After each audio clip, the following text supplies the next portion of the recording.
Welcome to Telugu ప్రజల మనస్సాక్షి Sakshi TV. I am Bhargavi. Spiritual awakening షోకి స్వాగతం సుస్వాగతం. Today we are back with our philanthropist Sanjay Kumar Singhania garu, most commonly known as Sarvajay Madhav Prabhu garu. He is a CEO of Tanmay Group of Companies and Tanmay Jewelries. Let's welcome Sarvajay Madhav Prabhu garu. Hello Prabhu garu. Hare Krishna. Hare Krishna. Welcome to our show. I'm fine. Thank you so much. I'm super excited for today's topic. The devotees get Krishna's guarantee. Yep. So, can you please? Before we jump to the topic, we're going to read about nectar of holy name. By chanting, one develops forbearance, which is very important also. We have to develop this forbearance. So we're going to talk about that. Then we'll jump to the topic. And before we do that, let's do the prayers. Quick prayers, and then we'll jump to the topics. Yes. नमो विष्णुपदाय कृष्णपदाय भूतले श्रीमते जयपतक समति नामने नमो आचार्य पदाय नित्य कृपा पदाय गौर कृतदामदाय नगर ग्राम तारिणे नमः ओम विष्णुपदाय कृष्णपदाय भूतले श्रीमते भक्ति वेदांत स्वामिनिति नामने नमस्ते सरस्वती देवी गौरवाणी प्रचारिणे निर्विशेष शून्यवादी पश्चातादि सितारिणे जय श्री कृष्ण चैतन्य प्रभु नित्यानंद श्री अद्वैत गदाधर शिवासादि गौर भक्त विंदा हरे कृष्णा कृष्ण कृष्ण हरे हरे हरे राम राम राम हरे हरे मखुम करोति वाचलम पंगुन लंघयते गिरिम यत् कृपात मोहम्मदे श्री गुरुदिनतारिणम परमानंद माधवम श्री चैतन्येश्वरम हरि ओम तत्सत्. So Shri Namamrita, the nectar of the holy name. By chanting, one develops forbearance.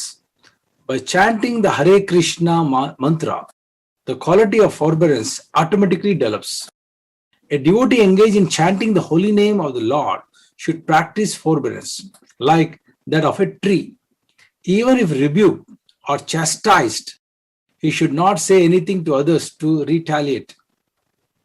For even if one cuts a tree, it never protests, nor even it is drying up and dying, does it ask anyone for water. What a beautiful message. So, forbearance, tolerance, actually we get by chanting the holy name of Krishna, and we have to be like tree. If you cut the tree, does the tree, shout at you for cutting him? No. If the tree is dying, does it ask for water? No. So at any condition, tree is, we have to be more tolerant than tree is what we heard. How the tree acts. Can we be more tolerant than tree? No. But we should learn from the tree how tolerant tree is. If you put a nail on the tree, does it revoke? It will not. So, if you really analyze the tree, according to scriptures, we've been told to be more tolerant than tree. This is what we have to learn from this. And we can get to that stage by how? By doing what? By praying to Lord Krishna, devoting by chanting the holy name, which is recommended in the Kali Yuga, we can get to that stage, which seems impossible, right?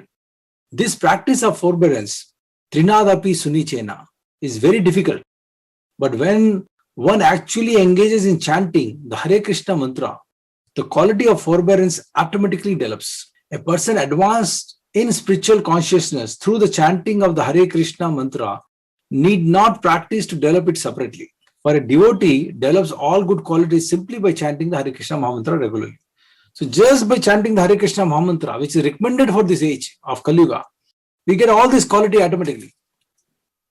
We become more tolerant. And if you become more tolerant, actually, who is going to be happy? Most of the suffering is because we are not tolerant. We are not able to understand society, other people, other conditions. And we are reacting to it.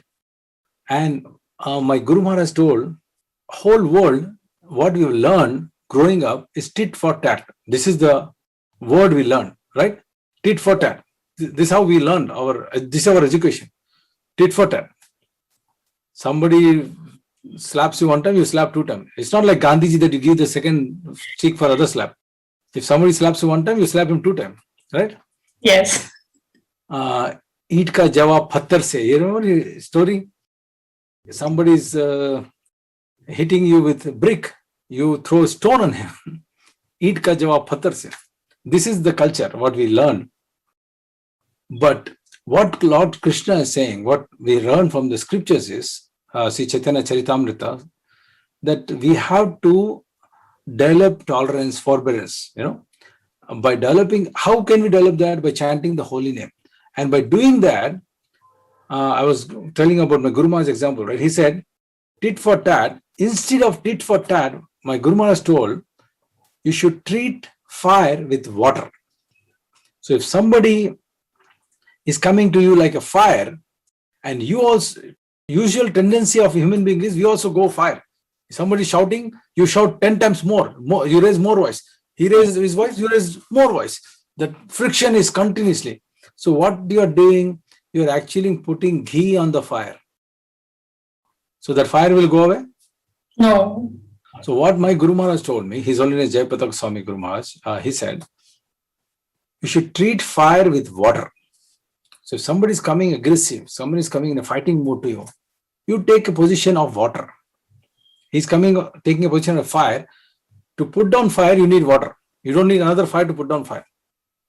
You look at some good quality in the other person. You look at God in the other person. You think about God. You think about this sloka, Trinadapi Sunechena. Think about what we are thinking. Chant in your mind at the time. Try to chant. Hare Krishna, Krishna Krishna, Hare Hare, Ram Ram Ram Hare. Actually, I practice this in my house also. It's very common that wife and husband, you argue, you fight. This is very, very common. I'm sure this happens in Sadhu's house also. There were times when if I was really mad and I had to react on my wife, for something, I started chanting. I deviated myself and started saying Hare Krishna, Hare Krishna, Hare Hare, Hare Ram Ram Ram. I tried to practice that. It did work, but we do forget. It did work for some time. And actually my wife got more mad that look at him, he's chanting now. I believe that overnight you will not become a sadhu. It's a gradual process. I'm not saying I'm a sadhu. I'm a common man. I'm also practicing, slowly. But at least we have the information, we have the knowledge through these scriptures that it is possible. You become more tolerant than tree. And what is the secret? How you can become? Chanting Lord's name. By chanting the holy name. And if you just chant today, you will become sadhu? You will become perfect? No. It's like I'm telling you, you take the dumbbells and you do 10 times dumbbells, you become like nice, you have nice muscles and all, you'll become like Arnold's, Once you start practicing, oh, where is my muscle? No. It's a gradual process. You have to continuously do that, and gradually you become perfect. Hopefully, if you're sincere in your chanting, if you increase your sincerity in chanting, magic will happen. So let's jump to the topic. Devotees get Krishna's guarantee. Wow, that's a powerful statement that devotees, if we believe in Krishna, whatever he's saying, if you believe in that, he's giving guarantee that I'll take care of it. So let's read. Shri Bhagwan Vacha. Partha Naiveha Namutra Vinasas Tasya Vidyate Nahi Kalyana Krat Kaschit Durgatim Tatha Gachati. Translation. The blessed Lord said, the son of Pritha, a transcendentalist engaged in auspicious activities does not meet with destruction either in this world or in the spiritual world. One who does good, my friend, is never overcome by evil.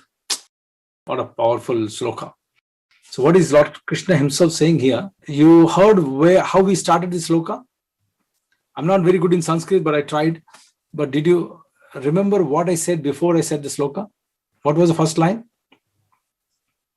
Shri Bhagavan Vacha. Who spoke? Bhagwan, God. Bhagavan spoke. Not Sanjay spoke, not Sarvajay spoke, not somebody, Tom, Dick and Harry spoke. Bhagavan spoke. These words are given to us by Bhagavan himself. Shri Bhagavan Vacha. How serious we should take this knowledge. The blessed Lord said to Arjuna, a transcendentalist engaged in the auspicious activities does not meet with destruction.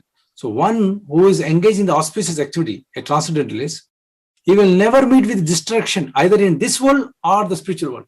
No destruction for him. One who does good, my friend, Krishna is telling Arjuna, is never overcome by evil. So if you do good, there is no way you will be overcome by evil. You will always be under the shelter of Krishna. This is his guarantee. In the Srimad Bhagavatam 1.5.17, Sri Narada Muni instructs Vyasadeva as follows. Tvakta swadharmam. Actually, I'll not read the sloka. Let me just jump to the English translation. If someone gives up all material prospects and takes complete shelter of the Supreme Personality of Godhead, there is no loss or degradation in any way. If you leave everything and just surrender to Lord and His process, actually there is no loss or degradation if you do that. But a lot of people, when there are IIT grads or top people, when they want to give up everything and surrender to God, they make fun of them. Oh, look at this guy, he's so graduate, he's so lucky, he's so topper in his college, and he left everything and he's chanting Hare Krishna right now. Common men degrade them. But Lord, what is saying? There is no loss or degradation for them. Common man can think like that. On the other hand, a non-devotee may fully engage in his occupational duties and yet not gain anything. So, Lord is comparing with two people. One is transcendentalists, devotees, who left everything for the service of the Lord. The second, non-devotee, who is not a devotee of Lord Krishna or Bhakta, and is fully engaged in his occupational duties, but he will not gain anything. For material prospects, there are many activities, both scriptural and customary. So for material prospects, there is both spiritual activities and material activities. A transcendentalist is supposed to give up all material activities for the sake of spiritual advancement in life. Krishna consciousness. So if you really want to grow higher and higher in spiritual life, you have to give up material activities slowly. And the mentality of material activities is more wealth, more name, more fame, more glory. This is the materialistic mentality. You have to slowly give that up and focus more on the transcendental activity. One may argue that by Krishna consciousness, one may attain the highest perfection if it is completed. But if one does not attain such a perfectional stage, then he loses both materially and spiritually. So there are some people might argue, oh, what if I give up everything and chant Krishna's name and dedicate my life for Krishna consciousness, but in the end I'm not successful, I fall down, I cannot complete the whole life like that, then I will lose materially, I'll lose spiritually also. What's the point? Some might have this doubt. Let's say what Krishna says. One may argue that by Krishna consciousness, one may attain the highest perfection if it is completed. But if one does not attain such a perfectional stage, then he loses both materially and spiritually. It is enjoined in the scriptures that one has to suffer the reaction of not executing prescribed duties. Therefore, one who fails to discharge transcendental activities properly becomes subjected to these reactions. So it is, the second question is, it is said that if I cannot complete my prescribed duties, then there is a chance that I will get reaction for that. I'm not fulfilling the whole thing, right? I'm not completing the scripture, prescribed duties of scriptures, chanting the holy name, following the regulative principles and all the stuff for a long time. I might fall down. So what is the condition of that person if that happens? It's a big risk, right? Yes. So the Bhagavan assures, now Bhagavan is saying, the Bhagavatam assures unsuccessful transcendentalists that there need to be no worries. Even if you are unsuccessful, there need to be no worries. Even though he may be subjected to the reaction of not perfectly executing prescribed duties, he is still not a loser. So even though you are not perfectly doing your prescribed duties, still you are not a loser, because auspicious Krishna consciousness is never forgotten, and one so engaged will continue to be so even if he is low-born in the next life. Wow, what a powerful statement. So once you start this Krishna consciousness movement, the practice, even if you don't perform perfectly, even if you fall down, even if you give up after some time, and even if you're born in the next life as a low category person, low-born person, still you will not forget. This is the beauty. You will still be remember this.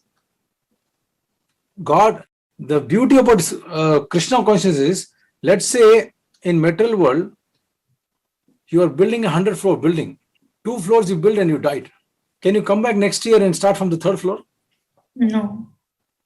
You cannot, right?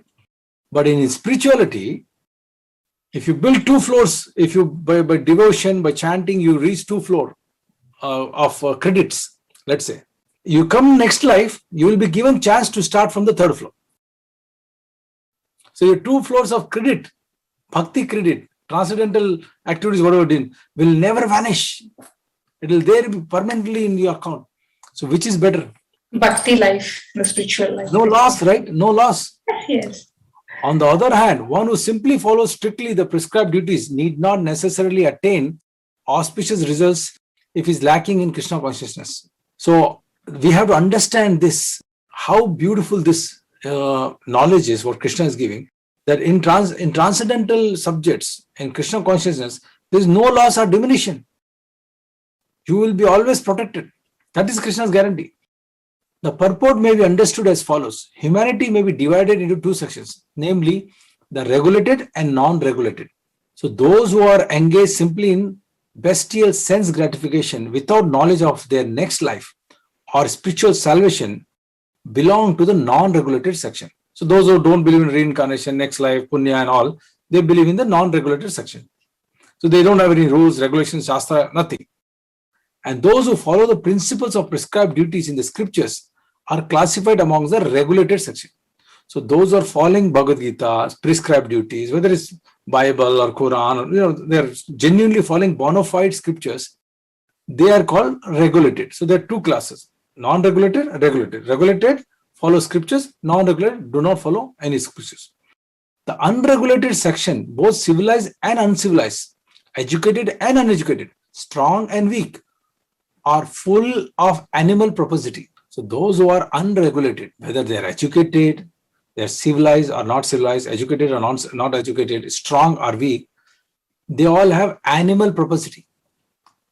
What is animal propensity? Eat, mate, sleep. The animals are always sense gratification. That's where their life is. They don't read Bhagavad Gita or Bhagavatam and think about next life, right? Their activities are never auspicious because enjoying the animal propensity of eating, sleeping, defending and mating. They perpetually remain in material existence, which is always miserable. On the other hand, those who are regulated by scriptural injunctions and thus gradually rise to Krishna consciousness certainly progress in the life. They want to enjoy eating, sleeping, defending, mating. This is it. This is animal propensity. This is what animals do. Eat, sleep, defend, sex life, mating, this is the animal propensity. One class of people. The other class people are, they're gradually increasing their spiritual knowledge, going into bhakti yoga, being Krishna consciousness. So they gradually rise to Krishna consciousness. They definitely progress in next life also. Even if this life they don't complete, if they complete, they go to the kingdom of God. But for some reason, if they don't complete their quota to reach the kingdom of God, in next life they'll be given chance from where they left off. Those who are then following the path of auspiciousness can be divided into 3 sections. 3 sections, namely. So now we discuss about 2 sections. Those who are following scriptures, those who are not following, right? Now we are talking about in the category of the spiritual section, 3. There are 3 categories. 1, the followers of scriptural rules and regulations who are enjoying material propensity. So one category is they follow the scriptural rules and regulations who are enjoying material propensity. They still have material propensity. Those who are trying to find out the ultimate liberation from material existence. So the second category is they are trying to figure out how we can get liberation from material existence, how we can get out of this material body, birth, death, old age and disease. The third, those who are devotees in Krishna consciousness. So let's understand these 3 categories. Those who are following the rules and regulations of the scriptures for material happiness may be further divided into 2 classes. Those who are fruity workers and those who desire no fruit for sense gratification. So again, the first category is divided into 2. So those who are following rules and regulations for material enjoyment, like a lot of people go to temple, do rituals for their material happiness, wealth, family, good health, all these things. In that also there is 2 categories. What are the 2 categories? Those who are fruity workers and those who desires no fruits for sense gratification. So there are one who wants to do something for something. They want something. That's the reason why they're doing prayers. The other one, they do it, but they don't want any fruits for their sense gratification. They just do it. They're not attached to the result of that. Those who are after future results for sense gratification may be elevated to a higher standard of life, even to the higher planets. So those who are doing this prayers and all for the higher level, higher material life, they can go to higher planets like Sargaloka and all this stuff, where they can enjoy a better life because of their rituals. But still, because they are not free from material existence, they are not following the truly auspicious path. So because the desire is actually not ultimate liberation, they're still not 100% aligned to the spiritual path. You understand? Yes. If you go to the Swargaloka, you can live there for 50,000, 100,000, 200,000 years. After your punya is over, you again come back. So this is not ultimate liberation. That stage is also not very good. You understand? Yes. Any activity which not aimed at ultimate self-realization or liberation from the material bodily concept of life is not at all auspicious. So all the other things what we did, the other guys who did to go to Swargaloka side, that's not actually very auspicious, because he will again come back. But if you are fully focused on ultimate self-realization and liberation, you have the best chance to go to the kingdom of God and do not come back again to the material planet. Ultimate liberation. Activity in Krishna consciousness is the only auspicious activity. And anyone who voluntarily accepts all bodily discomforts for the sake of making progress on the path of Krishna consciousness can be called a perfect transcendentalist under severe austerity.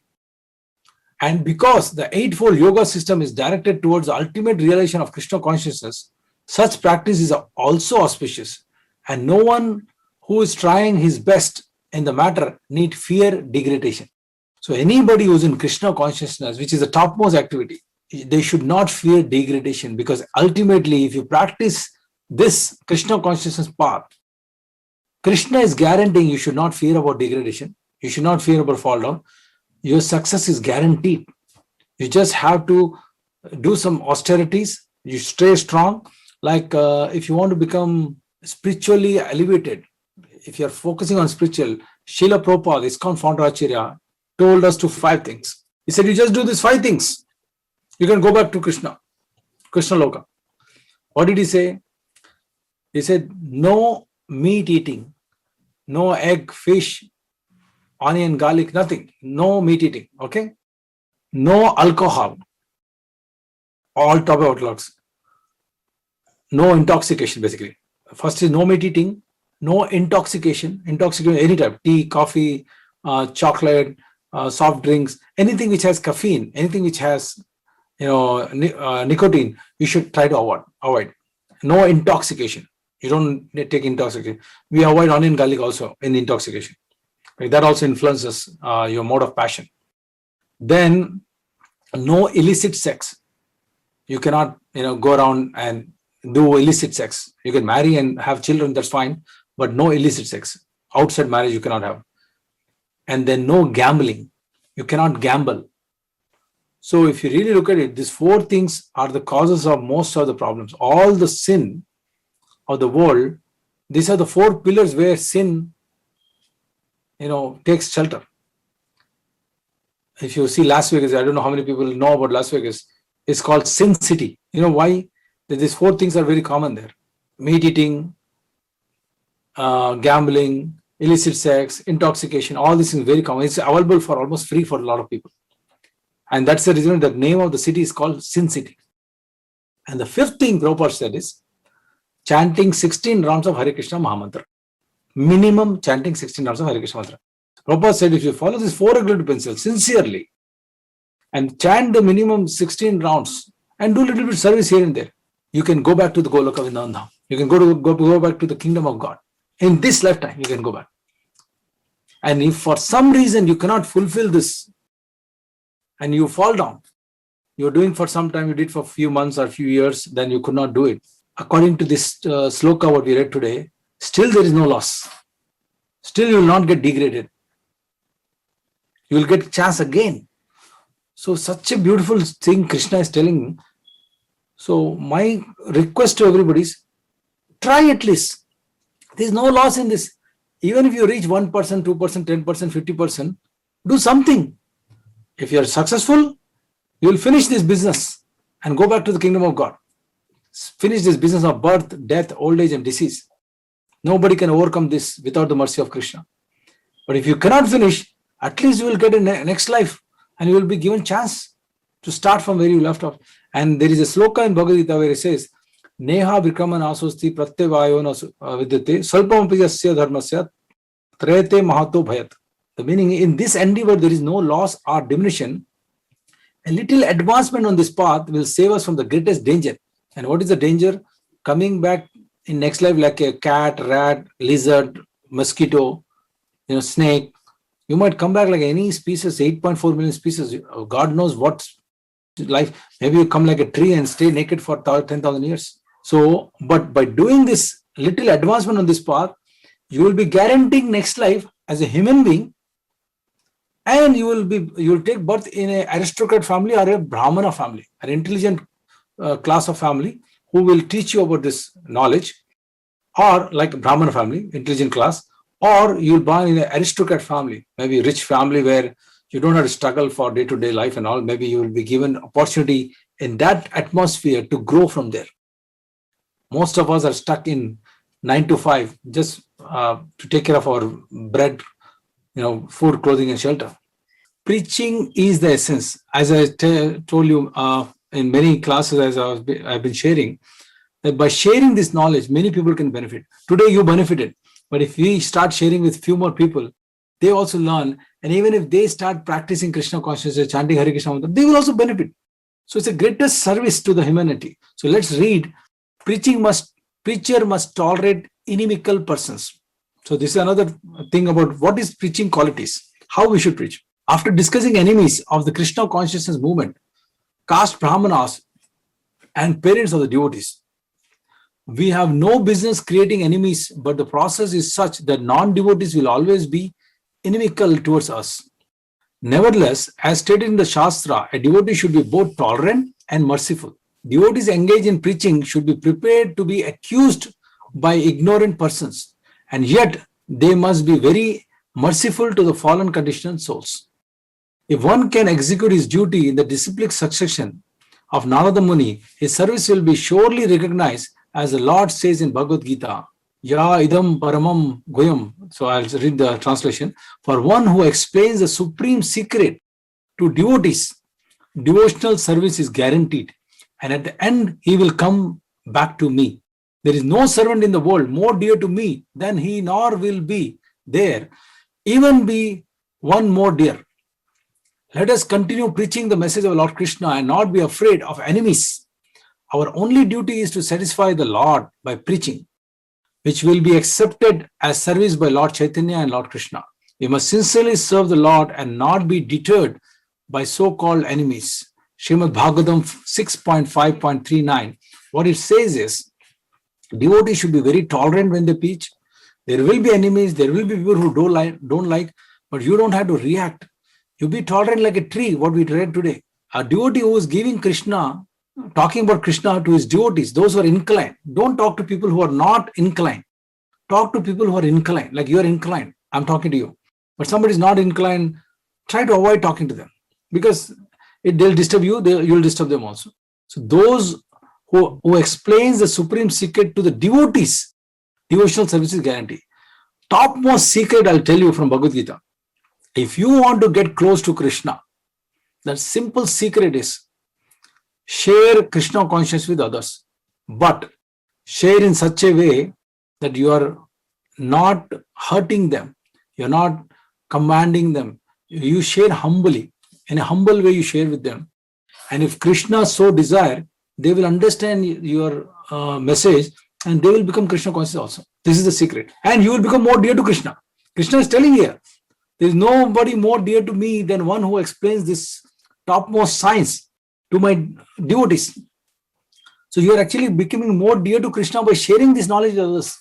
But sharing has to be done carefully. Even to enemies, you show your compassion. Even if somebody is shouting at you, you show compassion to them. You show love to them. This is the secret of pleasing Krishna. Hare Krishna. Thank you so much. Okay, viewers, we'll be back next week with another interesting topic. You're watching Spiritual Awakening Show. This is Bhargavi signing off. Telugu Pradhan Sakshi. Keep watching Sakshi TV.